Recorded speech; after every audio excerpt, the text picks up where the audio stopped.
And hello. Hello. It's me, Hiya! Hiya. Adam. Hello, here's Morgan, here's Seren. Hello, everyone. How are you all this morning? It's been a little while since I did one of these things. It's been maybe a week or so. I'm supposed to be doing them every like 3 times a week, but that's effort. No. Yeah, how are you both this morning? Yeah, good. Good. Bright and early. Yeah, it's going to be a busy day. We've got filming straight after this. Awesome. Is that filming for Wim? Yes, yeah. Yeah, because we're Yeah. meant to get scripts on Friday and then we film on Saturday, edit over that night, and then release on Sunday. Nice. That's a good tight schedule. That's good. Yeah, especially in the winter months as the sun starts to go down and your shots get darker and darker towards the evening, and you just go, we'll just brighten it up. We'll just brighten it up. Yeah, post Yeah. filming. We definitely edit. I had a friend who was attempting for a uni degree to do a stop motion animation in her uni room, and obviously because it's winter over Christmas, yeah, she like the first 10 minutes of the first like half a minute or whatever of the stop motion is all nice and the same color, and then it just gets dark and dark towards the end. What happens? And the thing is, you don't notice until you get it into the editing and you go, oh no, that one is so much darker. Yeah, no, that's why I guess I'm quite fortunate. All the things I do musically and like Zoom wise, except for this, I do in the evenings and nighttime, where because of the nature of my room, it's already pitch black anyway, always. No, so whatever you do to it is something purposeful because it's already dark. Yeah, exactly. Like, so I've got like a light, I've got another light, I've got like an actual lighting setup thing because the lighting because it never changes because I don't have to worry, except for this, but that's fine because I've got a window and I'm lucky. And that's why we do it early in the morning. The very professional company we are, we went out to buy a selection of different lamps from charity shops to try and light up the house when it got dark. It didn't end well. The lamps were falling over each other. There's one lamp that is significantly pinker than all the other lamps in some shots. If we need a pink now, we have pink. And it just added more dark shadows. Yeah, there were just a lot of dark shadows. Turns out you do need like a professional. There we is, don't know enough about lights. Yeah, no, I remember a couple of times being on like film set, right, and just as there's audio, and like we take up quite a small amount of room, and just the lighting guys with like all their different rigging, and they would like checking like every single shot like before they took it, just to double check every single lighting, every single shadow, and I was just there like, I don't notice half the difference here, but like sure, it looked fine ahead. Before. Do you want to just do it? Yeah, like what you on about? But then to be fair though, like for me that extends to theatre because it's the same. I spend after about 10 minutes looking at theatre lights, I'm kind of like I don't see any difference. It's all good. I think I must have been a lighting student's worst nightmare at drama school because I was just like, I'll have the house lights on and just kind of a warm wash, please. You like, are you sure you don't want anything? I'd like some lights, please. And I was like, the big lights make my eyes hurt. Just kind of like gentle lights, please. Yeah. You don't want any changes? No changes. To be fair though, like it's not like you were doing, it's not like you were doing like chase sequences or storms or anything dramatic. It was never edgy. It was just like, hey guys, yeah. a chat. Gentle clown. Yes. But that's the best type of theatre. That's the most enjoyable best. Nobody died. There were no like rotting pigs carcasses. It was just no one wants to see wholesome people die. I enjoyed the rotting pigs' carcasses. Because believe it or not, that did happen. Yeah, no, I know. I enjoyed the fact that you just like specifically like referenced that. I was like, oh, that's good, okay. I know that was fun. That was lovely. I did enjoy your course. Gotta love ETA. You never quite know what you're gonna get. Yeah.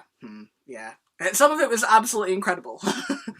And some of it made me want to vomit sometimes, but that's all good. But you know what? It's good. Art. Exactly. It has a reaction to it. Exactly. Yeah. And also, like, I mean, I'm saying this as techie, so like it's fine. Like it's the good thing with ETA pieces is usually they say something. Usually they have an actual meaning. It's not like, obviously, don't get me wrong, I love musicals, but it's not a bit like go out on the stage and sing. It's more, here is this piece I've worked on based on this thing, based on this thing, based on this thing. So like it's fair enough. It's going to be dark and strange and a bit weird and bizarre. No, they were like, from the tech point of view, they were some of the best shows to do, because they were just so mentally bizarre sometimes. You could have a lot of fun with them. But also, I feel like most ETAs had an idea of what they wanted as well, so that they could say to you, I'm thinking this. And that's why I think they came to me like, yes, you're going to be ETA, and it's going to be, you just want some rules.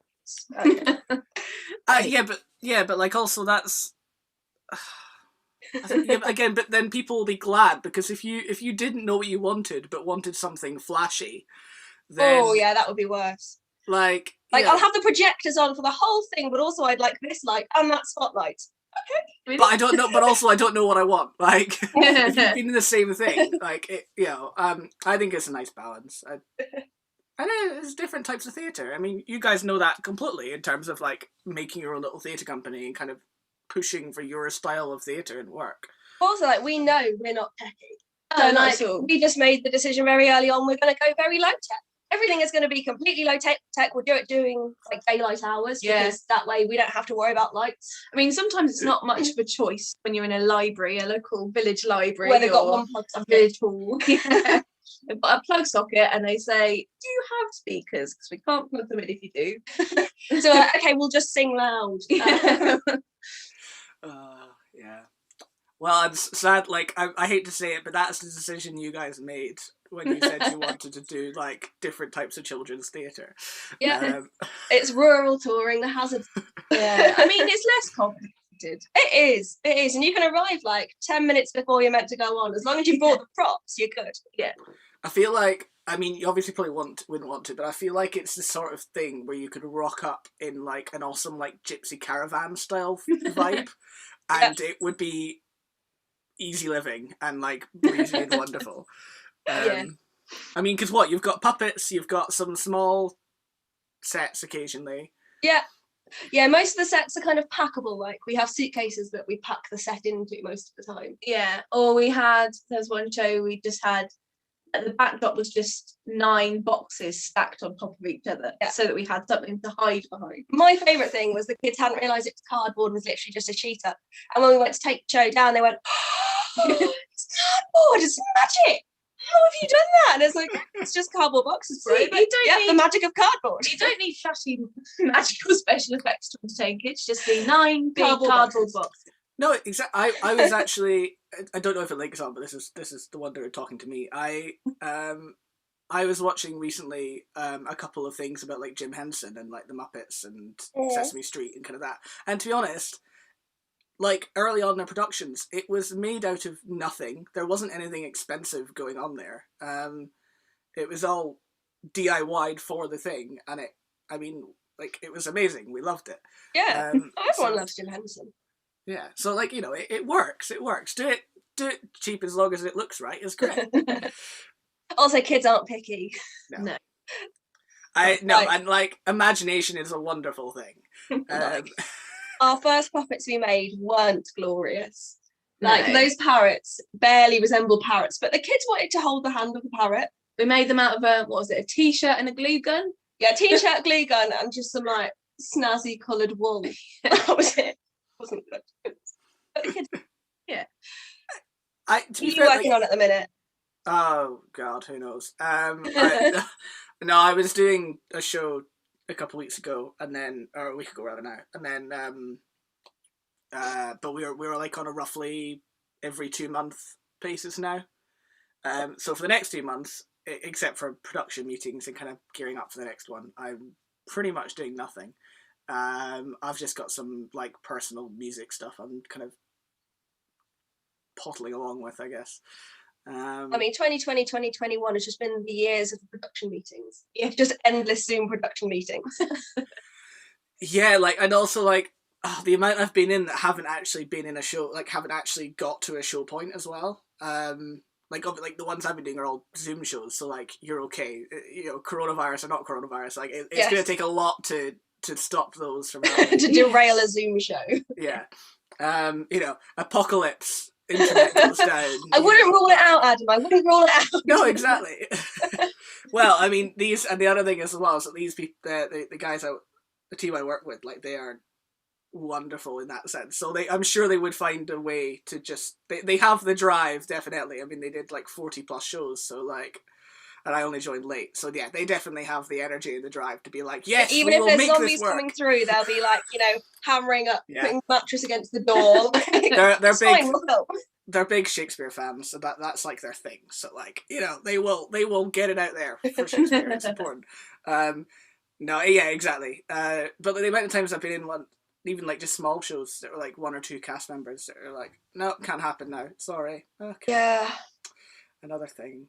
I feel like at the minute we've really put a hold on planning live shows because it just feels like we never 100% know when it's coming back. Like we planned things in 2020 thinking, okay, that's going to come back, and then it didn't.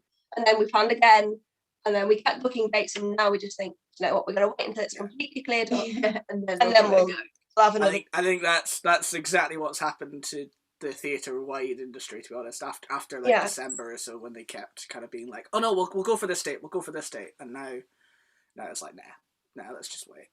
Let's just all have a cup of tea, wait, and we'll come back when. To be fair, you like the content that you guys can make though from home is really, really, really good, and I mean, obviously I have no idea, but I assume still pretty helpful in terms of, instead of live shows.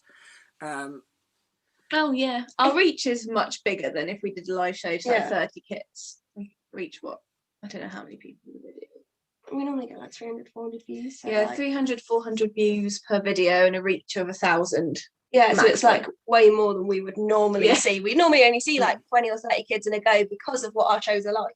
We normally cap it at 30. So actually, to be able to reach more people is quite nice. And I don't know whether we're still reaching Lincolnshire at all. I feel like we're just all around the shop now. But it'd be nice to reach more of just Lincolnshire. Yeah. I was going to say this, I've noticed anyway, doing like the Zoom shows I've done, is that it's also like an accessibility thing. Yes. Like it's got its perks and it's got its downsides, but the major perk is that no one has to travel to go and see a show. And that's so true. Actually, like, it's a lot of people are being like, well, maybe we'll carry on going with digital theatre as well as doing theatre, because then, like, at least with the shows like we've been doing, because they're Shakespeare plays over Zoom, a lot of students, a lot of people would never really get to go and see a Shakespeare show because you'd have to go to London or have to go to Stratford or whatever. And so for that point of view, they've been like, oh, wonderful, it's going to be like a good educational resource, or it's going to be this, because everyone can see it, it's up on YouTube, it's great. Also, you can caption everything. Someone could turn the volume down if anything's too loud. The only thing is like flashing. I feel like some people with screens, but that's the only accessibility issue. Yeah. But then you sorry. The wonderful thing with that, wow. I don't know what that is. Wow. That's bizarre. Okay. What was I saying? The wonderful thing about that though is you can trigger warn. You can put trigger warnings on, content warnings. You can obviously, our big breakthrough with our last show was able to be BSL signed at the same time, which was, that's amazing. That's like opening up an entire new avenue. Absolutely, most people don't do.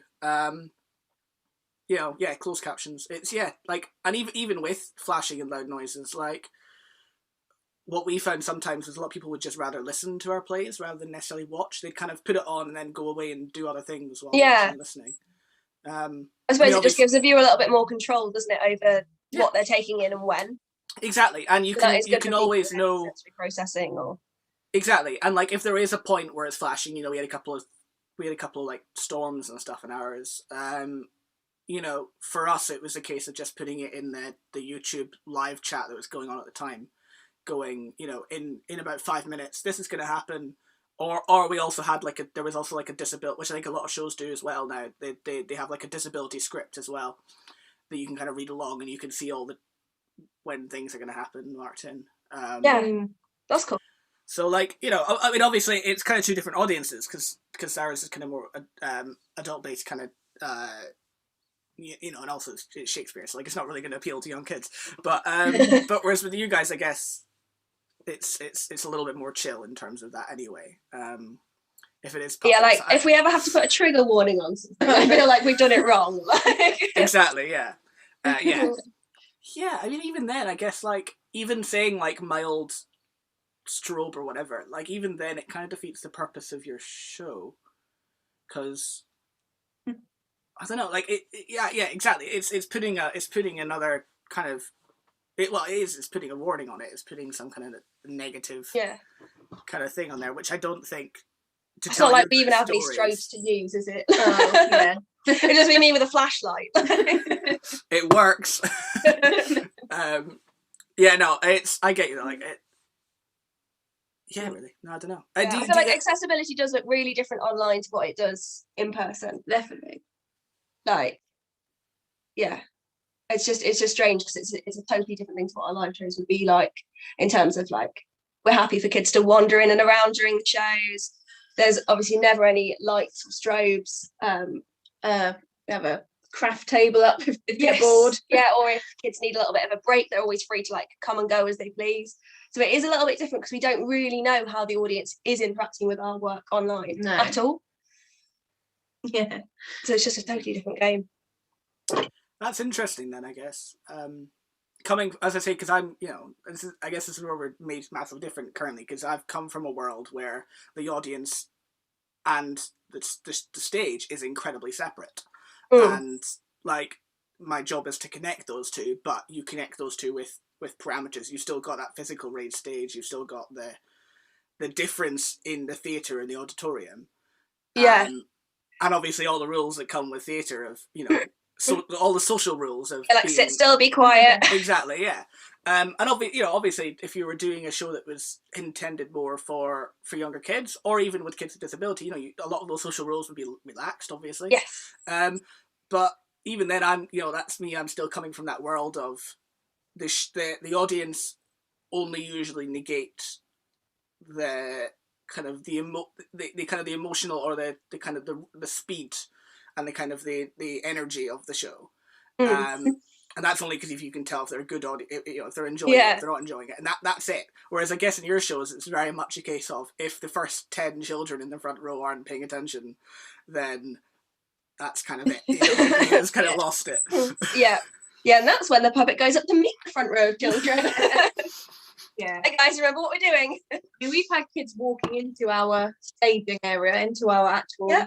And the puppets just kind of have to gently guide them back to somewhere near the edge. Down.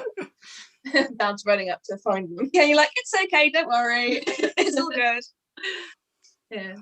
Or like just having to miss lines of songs because they won't let go of the parrot. Like, okay, that's fine. That t-shirt parrot. Yeah, specifically the t-shirt parrot. Yeah. And they thought the t-shirt parrot was more real than the elephant, which frankly I think looked more real. Yeah. Because they said to the parrot, I know that the elephant isn't real. Talking to my hand, looking at my hand, just went, oh, the elephant's not real, that's just a lady. And I was like, well, what do you think this is? I'm so confused. So, gotta draw a line somewhere, I guess. Gotta love him. I do miss live performance like that. Yeah. Kids are wonderful. I haven't. This is my big pity, is I haven't worked enough with kids in the theatre kind of interaction sense, which is really annoying. I mean, I guess that's half my job, but also I'd like to work on more shows that are like that. But just before when I was doing theatre, just even with like kids coaching and stuff like that, it was just wonderful. The stuff they come out with, and the stuff it's they just see, brilliant. like the perception is everything when it comes to a kid, and they only take 2 or 3 very obvious kind of triggers to then kind of see something and believe it's that, and or take something more willing another to way. use their imagination than adults are. Yeah, exactly. Like you could, as you said, with your sets that can be very DIY and very kind of almost bare bones in a way, but it only takes 1 or 2 indications, and that's it. You've got an entire world. And I mean, we've had a little bit of that over Zoom as well, just because you're working in a box, and you can do a lot. Whether it's a bit of cardboard here that's supposed to represent like a castle rampart or something. But like you can get away with a lot. But even then, adults. One of the enjoyment we've had is that the adults either are willing to imagine and absolutely love it, or the adults love it but they aren't willing to imagine, but they see what it is, and then they love it because they love the ingenuity of So, what it is. like, hey, they used some cardboard. I like it. That'll do. Exactly. Well, yeah, exactly. Like, because like most of our, I say, like we did a lot of Shakespeare stuff, and so there's lots of swords, there's lots of military armor, there's all that sort of stuff. So it was all kind of cardboard, tinfoil, all that sort of stuff. And so yeah, you had the audience members that are like, wow, that looks amazing, that's so real, that's incredible. And then there are the other audience members that are like, well, it's this, but also it's really ingenious how it's been done. Yeah. Whereas and also, everyone knows we're all working from home at the minute. No one has access to the same things that they did before, so we're all just like, exactly, yeah. That'll do. Although I do wonder if there's been obviously with lockdown we've seen an uprise in like people buying microphones, people buying kind of tech kit, lighting, camera, all that sort of stuff to do that stuff from home. But I'm wondering if there's like an uprise in like stuff like buying swords and like buying like kind of cool things like actors like to have and stuff like that. Just because it's from home. Yeah, because like why not? Who doesn't want a sword in their house for just that particular reason of occasionally doing a bit of theatre? I think of the weirdest thing we've bought specifically. I can't think of anything. We must have bought something weird specific. About the tiaras. They weren't specifically for theatre, but no, that's weirder that they weren't specifically for theatre. Those were just because we wanted some tiaras. That's fine. That's not weird. I bet Adam's got a tiara. No, but I've got no. I wish I had. I don't have half my stuff here, so I couldn't even be like, I've got this instead, but I don't. Where are you at the minute? I'm in Scotland. Oh, you're in Scotland? Family. Yeah. Which is, actually genuinely one of the best places to be right now, considering everything, and also for myself, like it's just a nicer place to be. But yeah, still can't wait to get back into working in down south in London, just because. Yeah, I was gonna say you're gonna go back to London as soon as this all blows over. I'll try. We'll see. That depends on jobs and everything else, but that is true. Yeah, I don't know in what state the market's going to be in when we all return. Yeah, it's been subject of many like late night discussions after like socials and stuff like that. We'll see. I know for a fact that I don't know if I necessarily want to be in London all my life, but definitely I want to do a few years of work in London, because I was kind of just getting into it like before this. Yeah. So I'd kind of love to kind of give it another few years, but also like for me in London, it's only because there's just a certain amount of industry in like the musical theatre world and stuff like that there. Yeah. So anytime you move somewhere like where we are, that kind of thing just disappears. But specifically where we are, there's no theatre at all, really. No. Lincoln has some theatres, but any further afield than that, yeah, there's just nothing. And like the funding here is much less than anywhere else. Yeah, they are. We don't really have any rural touring, even. No, not really. Every rural place in England's really meant to have, but we don't have any. We've got there's a couple of theatre companies, and that's kind of your lot. Yeah, I mean, to be fair, like I'm still quite lucky where I am in Scotland that they've got because Scotland have never had the West End that England's got used to. They've gotten a lot more used to kind of regional touring, and kind of they've got a lot of what we've got in Scotland. We've got like a lot of kind of, still not a lot, but we've got more kind of specific rep theatre companies in Scotland and different parts, and people are more willing to travel. Often people will drive an hour a day or whatever in the car to get to Pitlochry Festival Theatre to do that job every day. And like near me, I've got the Dundee Rep, which is a fairly large scale in terms of, at least in plays and in dance and stuff like that. So there is some, but then it's just a difference between kind of the mental concept of being in another country from what most people regard as the centre of theatre, which is London. Although it has been branching out, obviously, with Manchester and Birmingham, places like that. Yes, that's true. But that's a bit of a shame. There's not really a lot round you. But then also at the same time, that's maybe a good thing for you as well, because then you can be like, we are doing all this stuff not many other people are doing. We've got a lot of free venues that way. Yeah, where we're offering something that they've not had before, which is quite nice. And also, I mean, kids get to see theatre for literally the first time. We get to give kids a really unique experience sometimes where they've not been able to go to anything at all. Because also, you can imagine that when a touring theatre does come, it's often much pricier than perhaps families around here could afford because of how far that company's had to travel, how expensive it is to upkeep a theatre when less people are going. All those kind of things mean that the prices are much more like in London we could see something much, much cheaper than we ever could here. So I think when we are able to offer a show for free and kids can come and see it, and actually they will for the first time get to go and see something.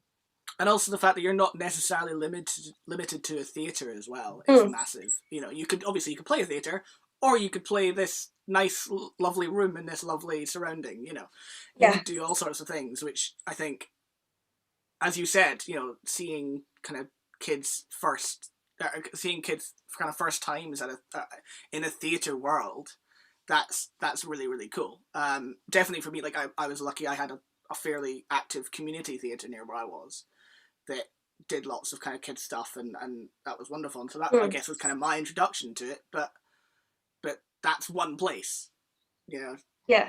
There's not many other places. Even I don't know, with the fact that half the theatres in the country don't have any form of their own shows. Most of them are just touring venues. Yes. We are absolutely round. I mean, I don't know about Lincoln because we've not actually got to experience Lincoln since we moved here. The actual theatres here have been closed, so we haven't actually seen any Lincoln theatre. But from Spalding, I'm pretty sure they only take in shows. They don't on their own, other than their youth theatre. Yeah, and it's really sad around here that we knew like one of the biggest theatres in Lincoln closed due to Corona and loss of money. The Drill Hall, that was bad. So we met up with their creative director or their someone like that. Just the week before they closed to have a meeting about, you know, artist development and that, and then a week later he was out of a job. It's really sad. There's been a saddening amount of theatres that have been lost now. Well, yeah, exactly. So we'll see what happens when it actually comes back.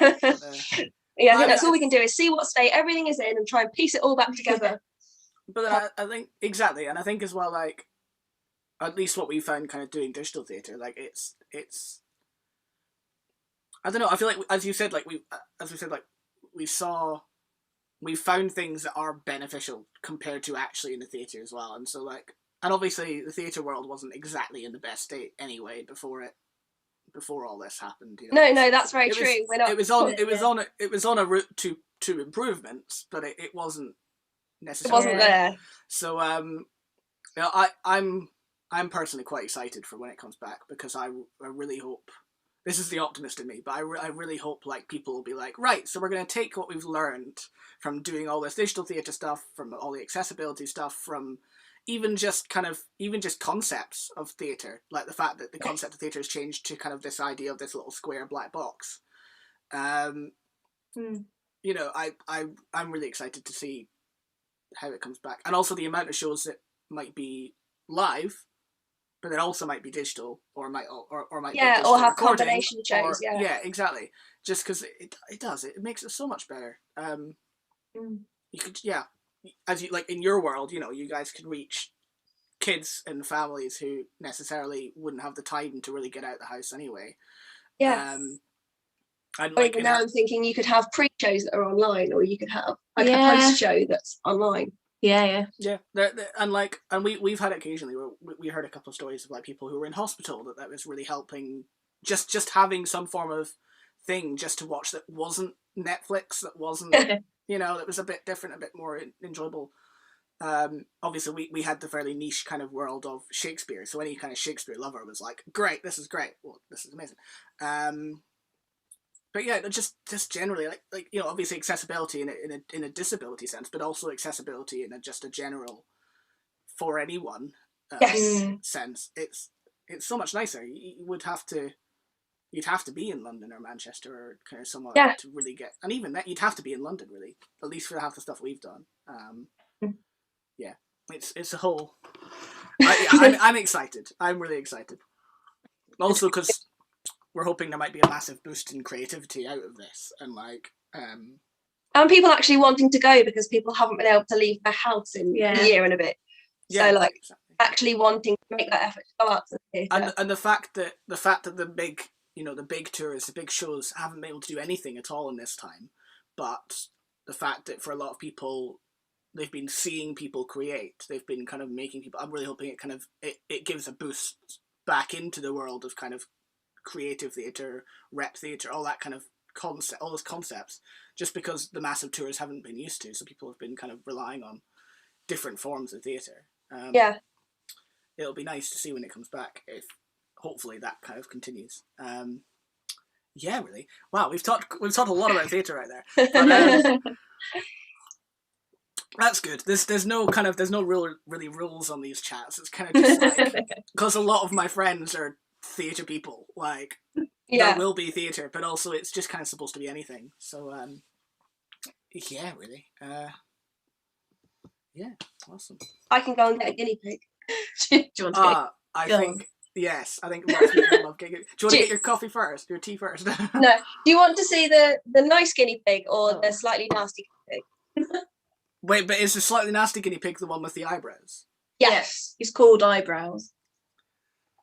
Oh, When do you want? I think we've just talked about the eyebrows, so I'm sorry. Right, you have to get the eyebrows one. I'm sorry. Is this where Morgan's gonna get like killed or something? But No, he's just really it's going to look like we're not looking after him. I do make him exercise. It's just he's a lump. He is very large. You have to take him in the tunnel.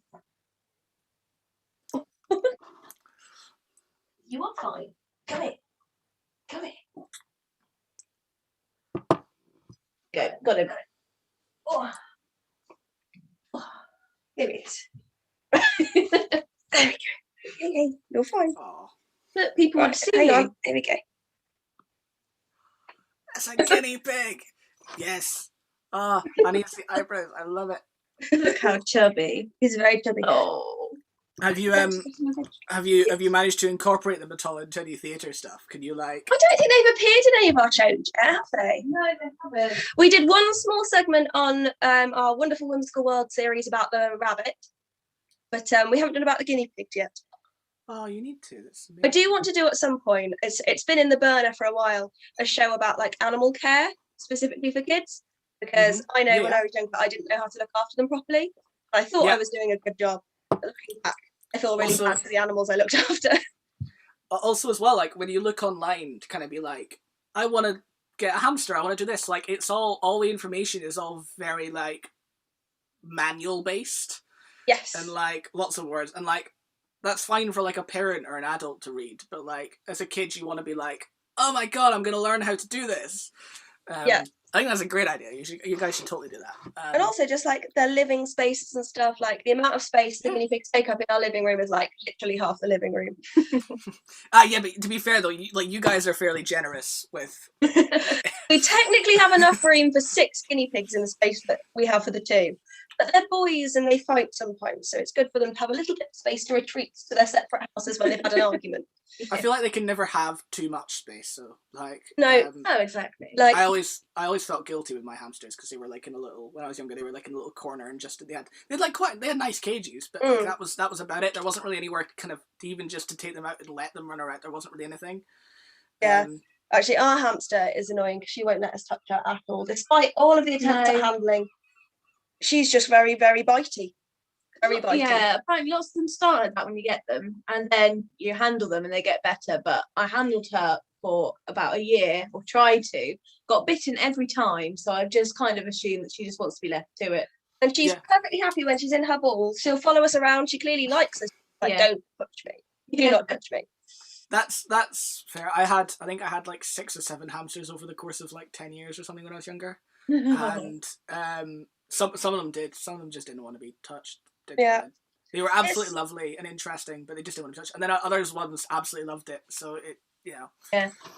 I think it just stresses her out because she properly screams. So she just clearly is very stressed about the whole situation. It's not worth it. She could be happy with herself. Just leave her to it.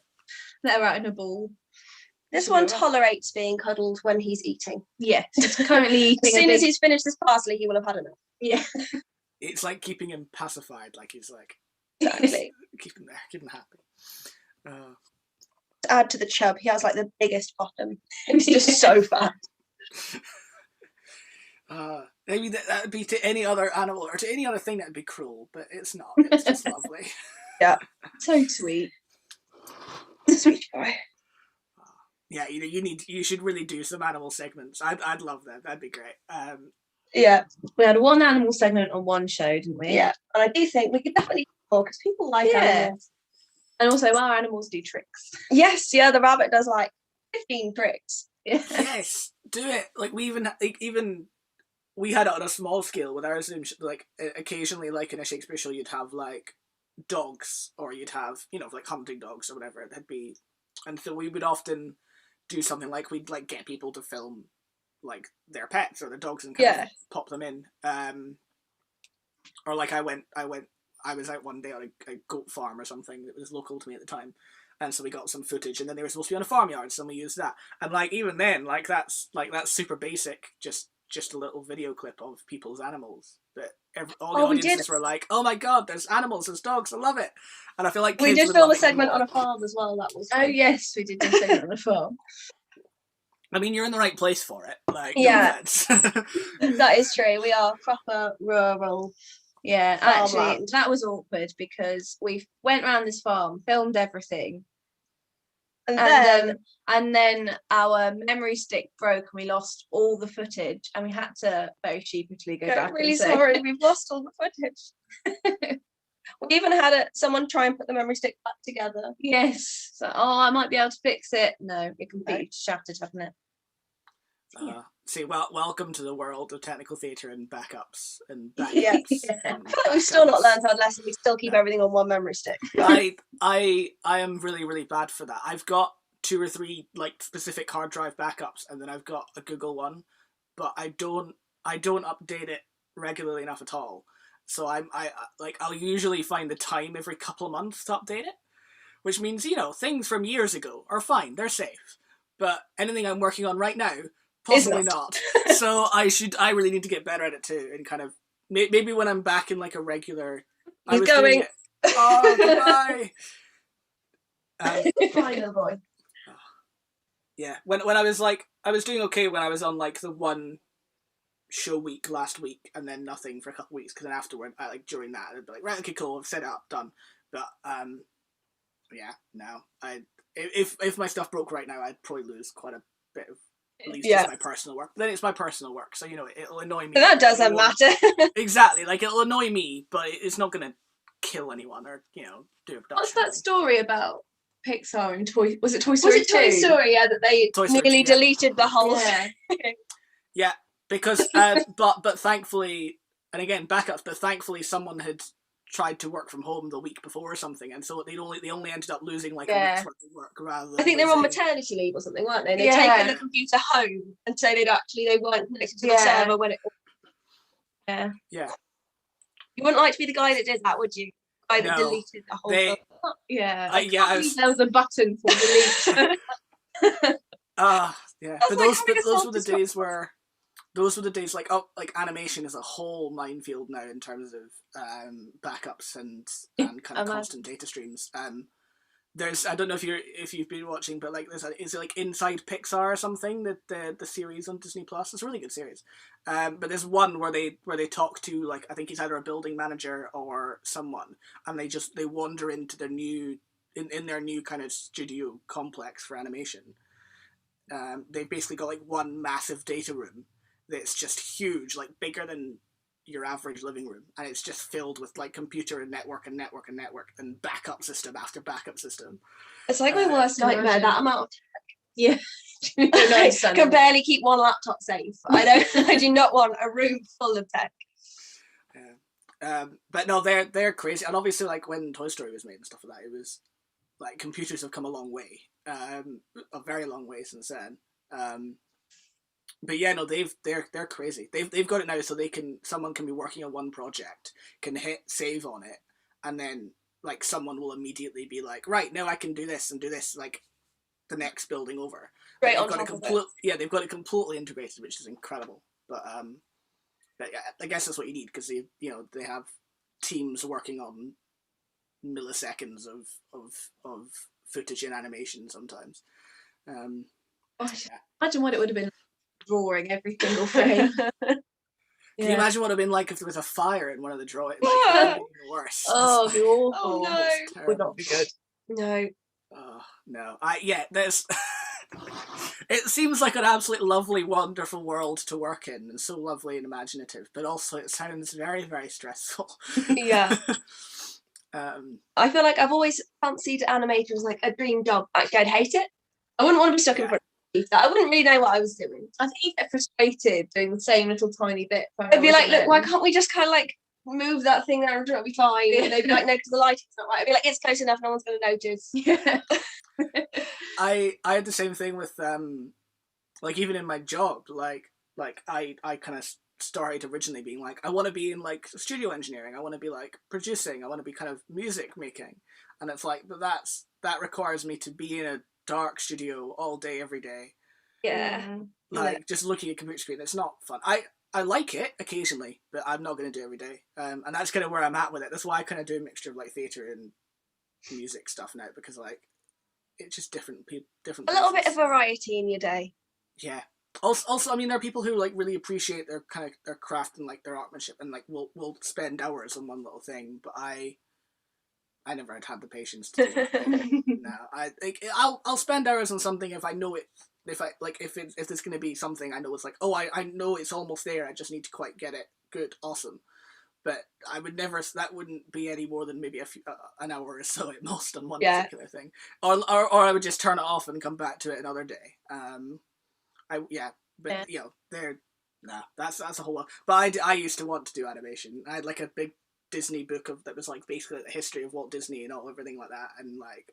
I think it's because I really love the movies. I just wanted to be a part of them. But now I'm thinking I'd probably rather just be the voice of someone. Yeah, you got a Disney princess. That'd be way more fun. Should we get the Pixar book? It'd be way more fun because like I can get to do some acting.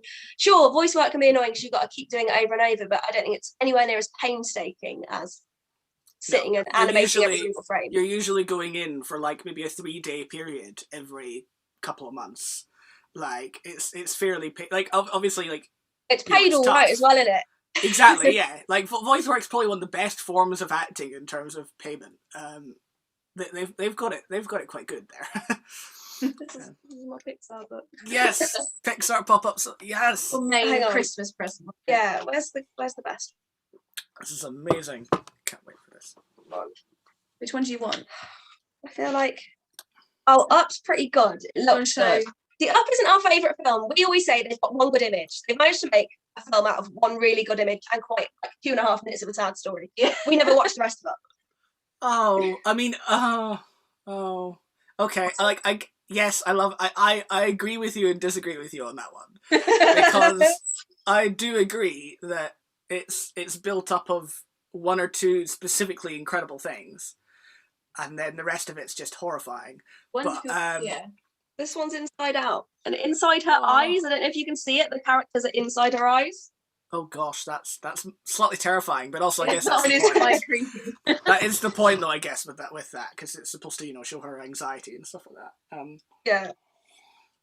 No, we don't watch Up. We just don't watch it. I'm sorry. That's fair. It's one of my all-time favorite films. However, it isn't so we've really spoken to the wrong person about that. No. But to be fair, though, like it isn't one I watch regularly. Like I have favorite films that I will watch all the time. Ah, yes, I love that. That's amazing. Ratatouille was like, I was like a late. I saw it obviously when it first came out, but I never really quite clicked with it. But now recently, I've been like, it's lovely with all like the shots of Paris and the music and everything. That was my favourite.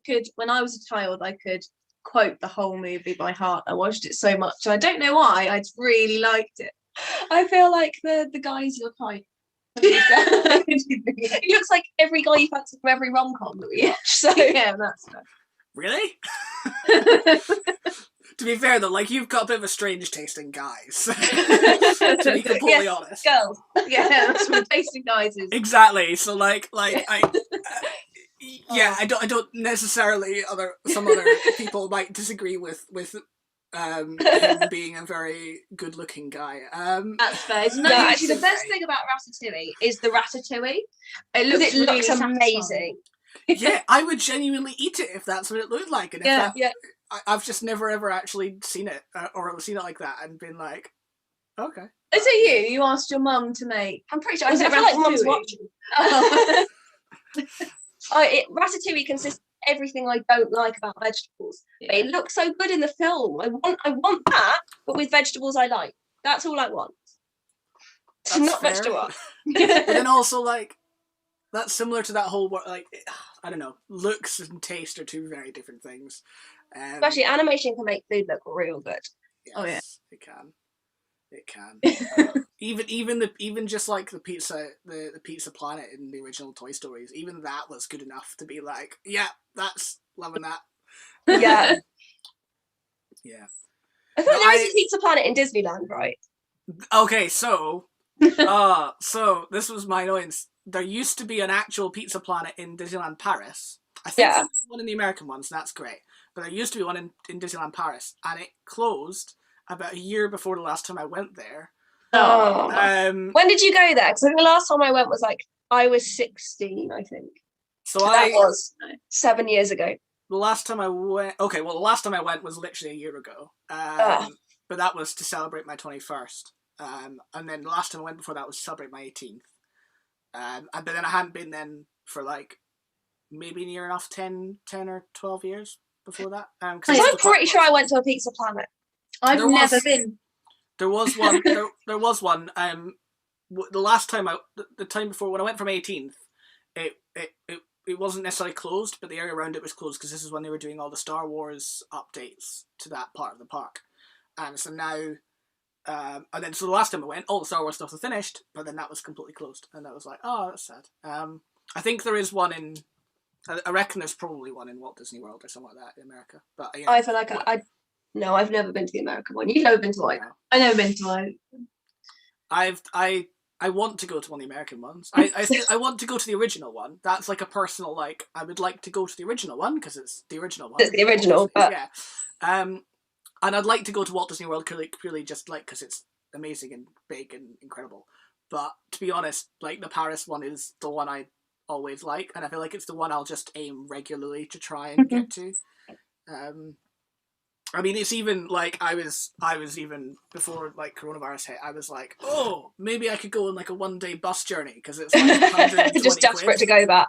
Yeah. Well, it's like 120 quid for like you get like a 10-hour day there, and then it's like a 2.5-day bus journey either side of that from London. Oh. But I was just sitting there like, this is totally worth it. This is great. Do it. Oh yeah, no. No, I'd like to go. We'll go on money permitting. Yeah, we will go again. It's also all about when you go. Well, we were saying Halloween might be fun. Yeah, Halloween's one of the cheapest times of the year because it's not the summer and Christmas, like just before New Year, is the two expensive times. The thing is, it's summer in France, so there's no telling whether it'll be like summer in England, where sometimes it'll be hot, sometimes it'll be raining. So No, exactly. even if you book an August date, like there's no guarantee it's actually going to be nice. Oh no, exactly, and that's why I actually the best time for me to go anyway. I want to go Halloween because I've not been Halloween in a good few years. I think I went when I was a kid, and I would like to go in summer just because it then might be actually quite nice and warm. It might be.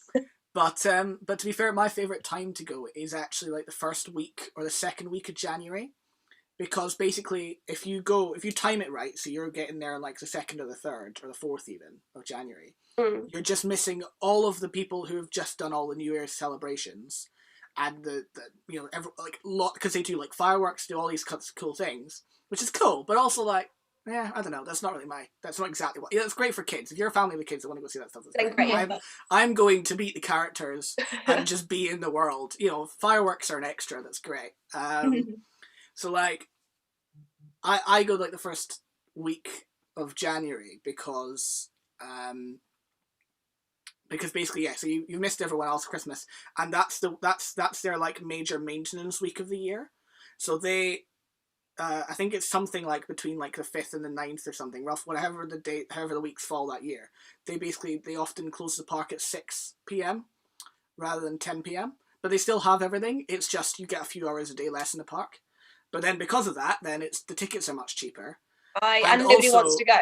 Exactly, and no one wants to go. And also like it's Christmas, so they've still got the Christmas decorations up for most of that week, and so they start to disappear. But then they also then start to go into the next one, which when I was last there was their Frozen celebration. So you kind of ended up getting like the best of both kind of atmospheres in the park.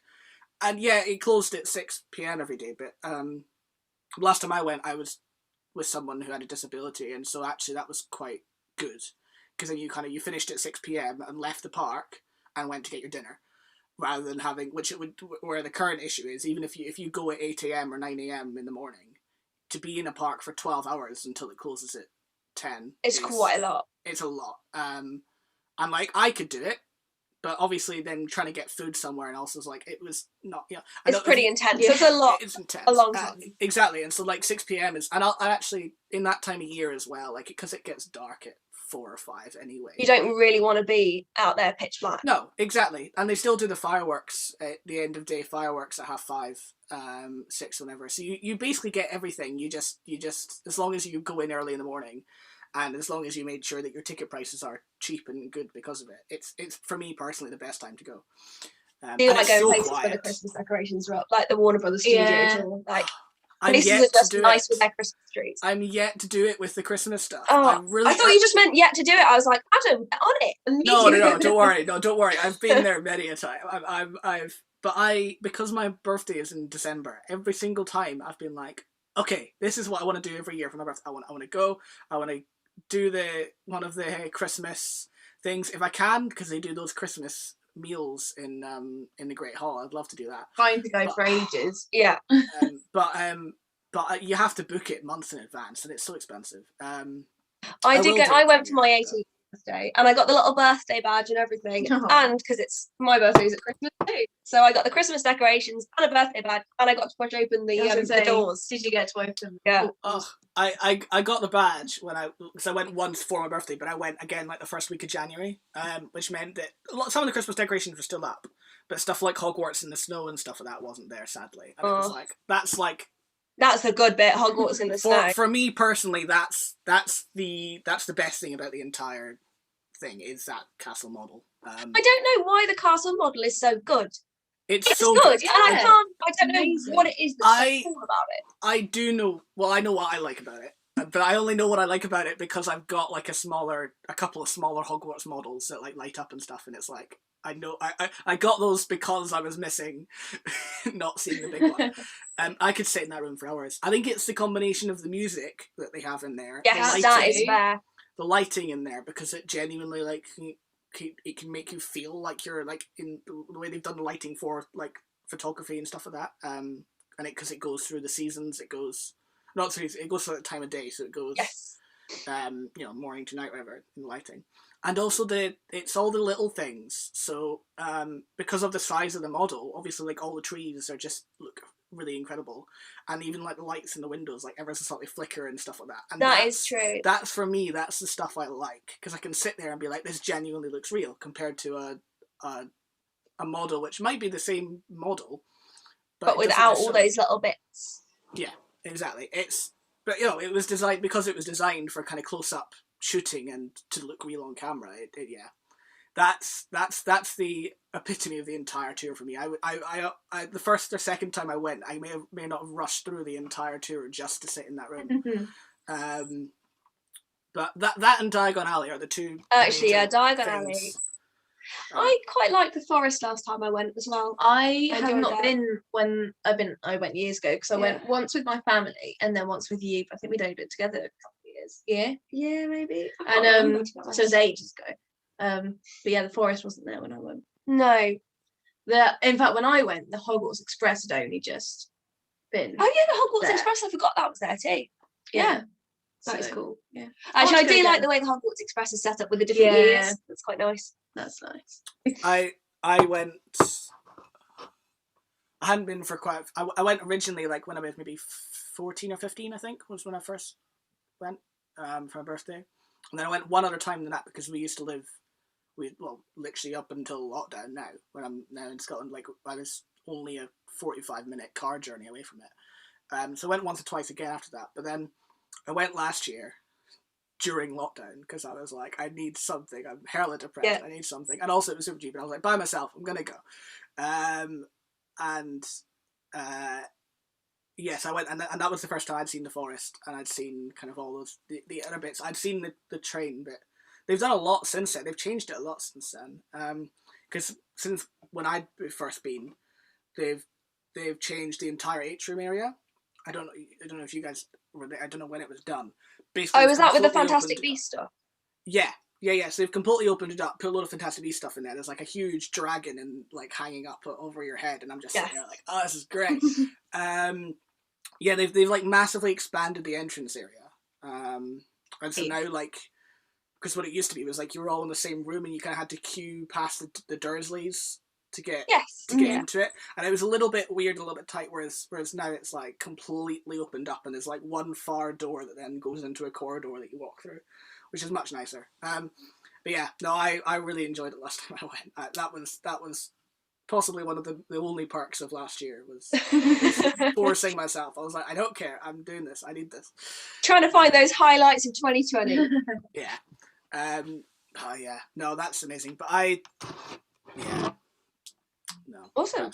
I can't remember why we got onto that, but yeah. Nah, I want to do Hogwarts and Snow. That would be amazing. But yeah. Yeah, they do what else they do? They do like a Valentine's meal. Oh, I think they do a Valentine's meal. I think that. I feel like that's the thing. Yeah, that would be cool. I know they do quite cool Halloween stuff. That would be good too. And I want to do that. Any like of the pumpkins. Yeah, like this is the thing. Like I'm always go. If anyone was like, "Hey, I'm going to this. Do you want to come?" I'll be like, "Yeah, anytime." Like I'm never going to say no. But yeah, Halloween's probably quite cool because I think they do like the pumpkins and the ceiling of the Great Hall and stuff like that, and that's quite. I mean, also it's apt, isn't it? You know. Yeah, Hogwarts at Halloween. That's when you want to go. Yeah, there are two seasons that I pick up from the films, and that is Halloween and Christmas. Like, definitely.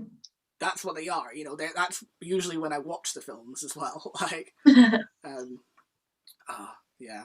No, it's a whole world. I've actually not really been that into Harry Potter recently. Up until about 2 days ago, when I suddenly started like having like all these weird nerd thoughts again about it. But yeah, we've not watched. We should do another marathon. Another marathon? Are you sure? I don't think we've got time for that. Yeah, back to work on Monday. Yes, yeah, back to work on Monday. Not time. So it's bizarre that you don't have the time, and yet everyone's in lockdown.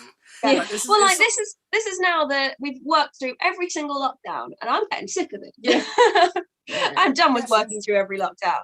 Yeah. To be fair, this has kind of been like one of the most productive 13 or 14 months for me, really, that I've ever really had. Yeah. Just because I've been doing work. Or when I've not been doing work, I've been like, well, I need to be doing something, so I'm doing something. Even when schools are closed, we're still working. We're still in school. Yeah. Yeah. And what's even worse is we've switched jobs multiple times during Corona, and we've still managed to work in every single lockdown. Yeah, we're delivery drivers first one. No, first summer. Yeah. And then you got a job. Yeah. Yeah, before and after school club. Yeah. And then you do my teaching. Yeah. And it's not like you get holidays exactly like when the kids get holidays, because a good amount of your theatre work will then come into that when that happens. And also, I mean, when we're doing like this current WIM project, we only really get that Sunday off. Yes. Because we'll be working Monday through Friday, get that script Friday, maybe have a quick peek at it Friday evening, then Saturday, get up, start filming. Yes. Edit that. So that's another work day. Always try and get it edited so we can have the Sunday off. Yes. Yeah, we'll be editing till late just to make sure we get that Sunday for ourselves. You'll need to if you get more, you'll need to like slightly expand your team to be like, right, here's the editor here. We're just going to throw them everything. Oh, that would be great. We'll expect it back in like 6 hours time, and that'll be awesome. Great. As soon as we get the funding, we'll definitely hire. Tell Arts Council that. To be fair, it's been something like there's been a massive rise on, even just for like YouTubers and stuff like that. Like they've like over lockdown they've been like just paying an editor to do it, because there are so many people just sitting at their homes with computers like who have the time. Like, we don't need massively complicated editing either. It's literally just whack it all together, maybe put some tacky effects over it. That'd be great. Some green That's it. screen smoke. I mean, you say that, but like you can do a lot nowadays with very little, which is amazing. You know, compared to 20 years ago, where even just look at like animation or anything like that, you know, you couldn't do it at all, or even video editing. You know, you couldn't do it to the degree. We always just say, "Oh, now looks like kids' TV from like the 90s." Yeah, it looks like CBeebies from 1999. Well, then we're like, we're working on limited software here. I mean, but also like, I mean, obviously we may be biased because of our age groups, but like that was the best children's TV. It was the heyday of children's TV. Yeah, 90s. So, I mean, I'm thinking, and this isn't 90s, but the effects we use are like the original Power Rangers, where they would just be, it would be very clear that there was a body double and there was a swap. Yeah. And nobody mentioned it. The fact that they were just different lights. Then there'd be like some fire that's clearly fake. I still feel like you'll be better than that though, because you'll have seen all of that, and so you'll, even though you're doing it the same way, you'll be like, we're gonna disguise it a little bit better. Also, we can't afford body doubles. We're doing all our stunts just badly. Jumping on the bonnet guitar. Yeah. How violent do the stunts get in your children? Well, it depends what people write for us at the minute, because we literally have no control over the stories. No. So whatever we get handed, that's what we're doing. Are your puppets going on like full on espionage like things, like jumping through windows and I mean, last episode before, Grib Gob jacked the car. Yeah, drove away with a car. That was really fun to film. And then ran me over. Yeah, then there was hit and run where they ran you over. Yeah. Wow. This has gone from like, from what I remember at uni like times of kind of very simple puppet happy children's theatre to hitting people with cars. Let's go. It's comedy hitting. Yeah. You know, there's no gore. I would recommend watching our puppet Grib Grob drive a car. Yes, best scene we've ever filmed is Grib Gob driving a We're car. really proud of it. Nice. Yeah. It looks so real. It really does. Was it like one person driving and then another person like lying on the floor with like the puppet? It's a It's a combination of shots that have made it. It's some very clever angles. Yeah. Like Grib Gob turns up the radio, puts the indicator on. He's just got got his foot on the pedal, despite the fact he is literally about this big. So if he had his hands on the steering wheel and his foot on the pedal, Oh, it it'd be just worrying. wouldn't. Yeah. It's very impressive. And then it's me just driving around the corner. So he's got the back of Very clever editing then. That's Yeah. good, though. highly recommend a watch. Yeah. That's fine. I mean, I remember, like, to be fair, like as you said, like TV shows from our childhood didn't do anything fancy. No. I remember watching I remember things my favorite, or at least one of my favorite TV shows. Do I even remember the name of it? Oh my gosh. I don't even think I can, which is terrible. It was the one with the lovely old lady and her dog that would get in the plane. Pippin, yes. Yes. It wasn't Come Fly With Me, but it was like, it was something like, yeah. But they would go in there. They would go in the plane, and they would like go in, like they would go and see a factory and see how that, or they'd go to like a strawberry plantation. Yeah, not gonna lie, that was one of the things we looked at R&D. That's what I was gonna say. Wonderful Whimsical World, because we were like, this is the style, man. But This is like, what we learn want. about stuff. Yeah. That's like super simple, like in the way they've done it. They've just shot once a lady getting in a few times. They've shot someone getting into a plane and a dog and done. You think she's not actually doing that, driving that airplane? No, of course. But every few episodes they reuse the same. They reuse the same footage. So it could be her, but it's not her every time.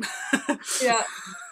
To be fair, we've reused the same shot of me running away now several times. Yes, we have. Nothing wrong with that. Just recycling. We're an eco-friendly company. A really good version of that is Star Wars. All of the original Star Wars, all of like the spaceship battles, or like the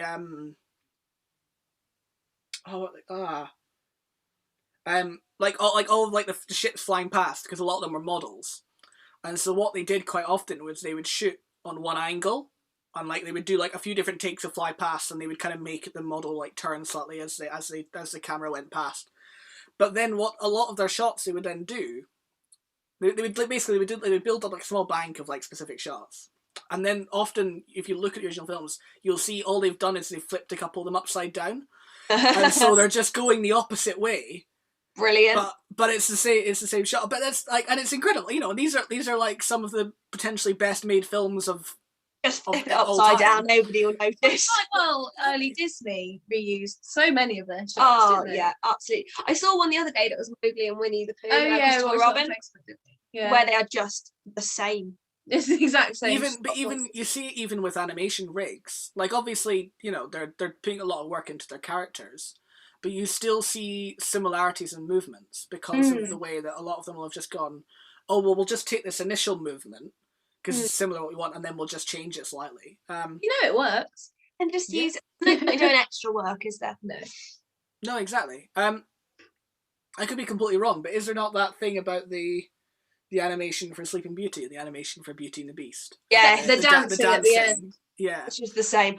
We no, enjoy that. Beauty and the Beast. The worst thing is if you watch the very end of Beauty and the Beast, it's like they just ran out of time because the people don't move and some of them aren't coloured in. Yeah, the crowd is stationary and they don't have faces. When we watched it on a big screen, we were like, wait a minute. It's really sad as well because that film is like a massive piece of art for like the entire way through as well. Like it's some of the animation work in that film was incredible. But if you got to that point and you like just colour in those people, just please colour them in. Even if they're just still, even if they don't move. Like, well, that's the thing. they were scary as well. Like their eyes looked wonky. It was like you just gone, oh, and just draw it. They did that to a degree with Sleeping Beauty, but the difference with Sleeping Beauty was that they, you know, it was an art. The art form, the vibe they were going for were kind of old medieval kind of paintings and tapestries. So obviously, whenever they zoomed out, they were trying to paint an actual framed picture of it. So a lot of them are just as if they were a painting, and so they don't have faces. But like you get that's okay because that's part of that art form, and you kind of you respect that. Yeah, like it doesn't detract from it. It works with the kind of the style of the film. But they've literally that put it on Beauty and the Beast doesn't quite work. No, because it looks like the last 3 minutes of an art exam, doesn't it? Where they just panicked. And especially or at the end of take-off. Someone's forgotten. That's a film as well where like, especially the first half of that film, they're so invested in their different characters. And like in all the different, like they've paid a lot of attention, like even that opening sequence, you know, they paid a lot of attention to everyone else in the film. And that was like the big major thing, because I mean I love that film because it's like Howard Ashman's like massive swan song where basically we're just like, yeah, we'll just let you do it because you know you're dying and no one's gonna do whatever you want, basically. Well, basically, yeah, because like no one's gonna argue with him because he's like he's gonna let us lose. So that was them basically being like, yeah, on you go. So that's why you've got the whole opening 10-minute music sequence, which is incredible, but it had never really been allowed before. Yeah, no, but that's a pity as well because that is one of the most beautiful films ever by Disney in terms of some of the art concepts. Yeah, I do like that one. Like the rose and all the obviously because you know it's France, all the drawings and all the layers. But I don't know, it's just especially like the music. They keep. I don't know if it's just because I've now just become biased because it's just everything I love. It would take a lot for me to not enjoy an animated film from Disney or Pixar now. There are ones that I'm not a massive fan of, but like it's not like a hate thing. It's just not as good. Yeah. Isaac's just texted me to shout him out. So hi, Isaac. Our nephew. Yeah. Oh, that's amazing that people are actually watching this live. It's like because of the way it is. It's just so chilled and like I don't really push it to be like, you know, this is the thing I'm doing because it doesn't like, you know, take up a lot. We usually have like 2 or 3 people watching live, but then usually most people watch it on catch up later. A bit like a podcast because it's that sort of thing. Yeah, just some chatting. Yeah, exactly. I like that was kind of the only real reason because there's not really anything else really I know that's kind of like that. It's just nice chatting. Most things are actual podcasts or stuff like that. We did say suggestion. We should definitely do some drunk ones of these. Do an evening version. Yes. I actually, to be fair, you maybe have to remove the slight connection to like the bridge between like theatre and children's theatre and stuff like that. Yeah, probably want to talk about kids. Just because, like, I would maybe have to put on the YouTube video that it's not recommended for kids. I'm sure there would be, like, I probably should have done that I think the second one I did. There was quite a bit of swearing on that, and like I'd never really said no swearing, but also like I'd just been like, you know, if you casually like it's fine, you know. But they just don't F and blind. Yeah, but like that one was like quite out there, so I do, yeah. I totally could. That'd be great. I wouldn't work though because I'm not really very good when it's like when I'm drunk. But I'm sure it'd be funny if it was other people. That's when we're most productive, isn't it? Yeah. Drank through the whole of that first lockdown. Yeah. Wait, I'm sorry. Not when we were driving, obviously. No, of course not. I'm about to say, wait, sorry, Morgan's drinking? Wow, that's I was not expecting that. Oh, that was my suggestion. You'll leave it. No, it's good. It's good. No, genuinely, I know a couple people who have been doing like kind of drunk pantos and stuff like that over Zoom. Oh, that sounds excellent. And it's really good. And like also from like the Shakespeare connections, I don't know if you've ever heard, but like they're a big favourite at the Fringe. There's shitface. Oh, there you go. It's fine. It's a name. Shitface Shakespeare. That one. And I'm only saying that because it's the actual name of the thing. But basically, that's exactly what they do. They go to the Fringe and they put on Shakespeare shows. But one person from the cast is always a different person every night. Is drunk, and basically it's drunk on stage, and they basically just have to go on with it in the audience. It was really cool. That sounds really funny, actually. It would be. That would be good. Well, we've been thinking with our shows, that we should do 2 different versions of them. You know, a daytime and a nighttime version.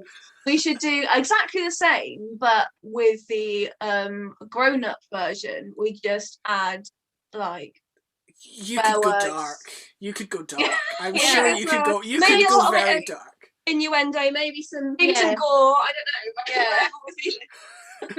Like the running over, like the 2 different takes of running over, like the nice take, which is just the Disney like, oh no, and then the second one, which is like blood, splatter, sound effects, everything. It's still very fast. We only really work within fast. Yes, I feel like we can't take ourselves seriously, so everything is just like we're acting. But that's the best thing. Like no one, like if I'm honest, you shouldn't take. You should take what you want to do seriously. Like you should take your eventual goal of this is what I'm. You know, like for example, you guys want to make good content for kids, and you're taking that seriously. But also, the actual stuff itself, like it's supposed to be fun. It's supposed to be enjoyable. The amount of times at uni I was on my acting course, I was told I just don't have any emotional depth. So I don't want any. I'm all right as it is, thanks. Yeah, like I don't really want to feel this character. Oh, they'd be like, get into the mind of this suicidal character. No thanks. I'm all right. I'm gonna work with kids. You need to be specifically interested to do that sort of stuff. You know, I'm not that interested in Chekhov. And it's also not even that. It's like we've already got enough emotional problems going on as it is. Do we really need to then take on an entire characters? No, it's way more fun if the characters are just totally throwaway. Exactly. Yeah. For us, anyway, that's just like how we run the company. We don't hold on to any characters, really, do we? No, apart from some puppets like Sloth. We like Sloth. We like Sloth. We've got an attachment to Sloth. Sloth has to stay. But that is a sloth, so like I feel like that's totally justified. Like also, we had to work hard to get Sloth to where Sloth is now because Sloth was demonic and difficult to operate as a puppet. The worst puppet that we've ever had to start with. Like. We got to the point in rehearsals where we were like, we just have to leave the Sloth scene. We can't do it. Yeah. Because it looked like some sort of crawling, awful demon. Yeah. It was bad. It was so bad. Because it's a lot like the long arms. I like going back to the whole Jim Henson thing. Like I was watching Adam Savage's Tested, by the way, which is incredible. I love it so much.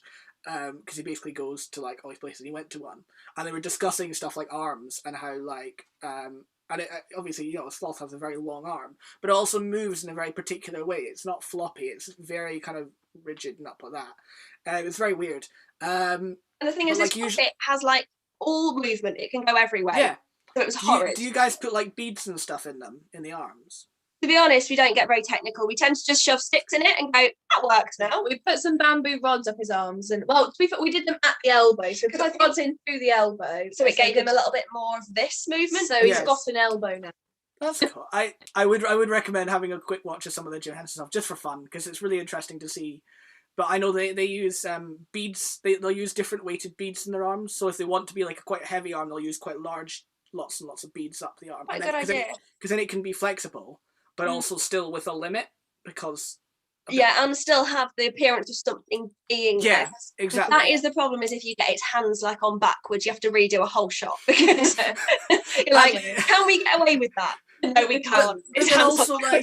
But also again, like, simplicity is key. So like, you know, and also simplicity is often the best thing when it comes to these things. I mean, sometimes the fact that our puppets aren't that well made means that we can edit them as we're going. So like, for example, Grib Grub sometimes has the sticks in his hand, sometimes has them like here, sometimes we've even stuck a stick in the back of him, just to lift him up.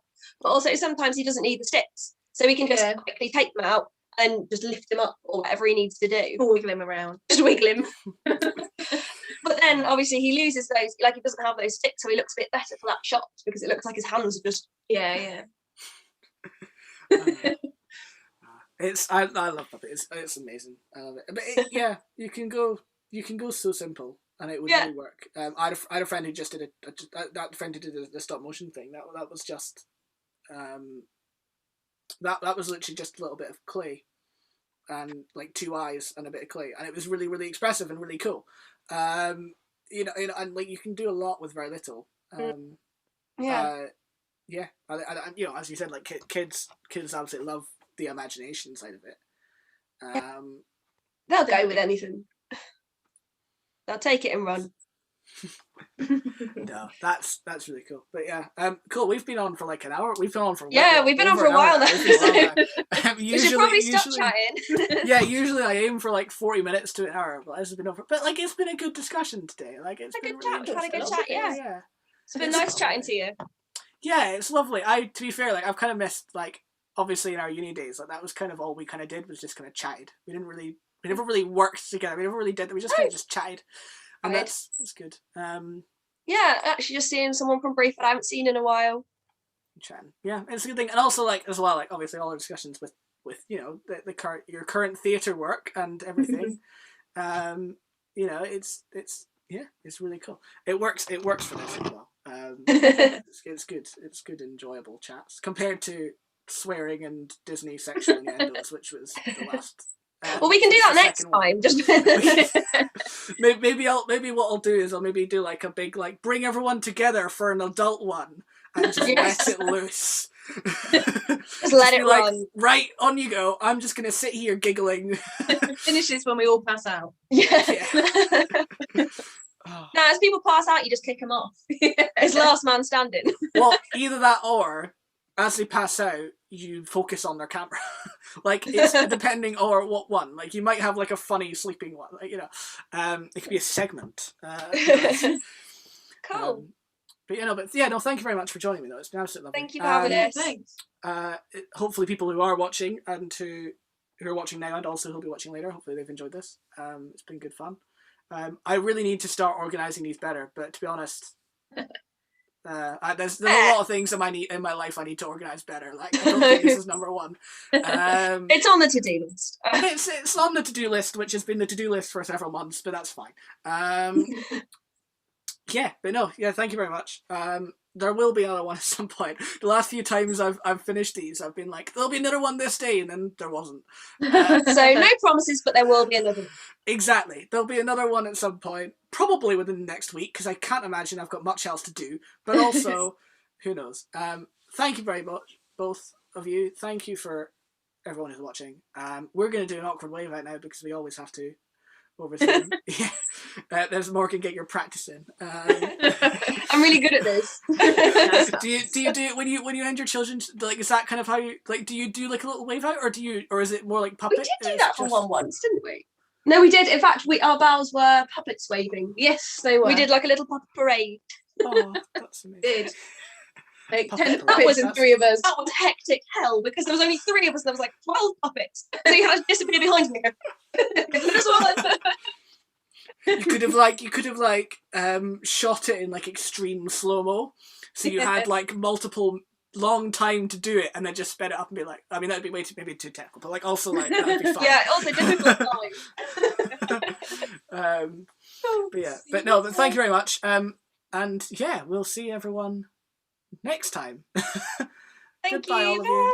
Oh, Bye. hang on. I haven't actually put up the thing to be like, stopped yet. So yeah, bye-bye. Bye.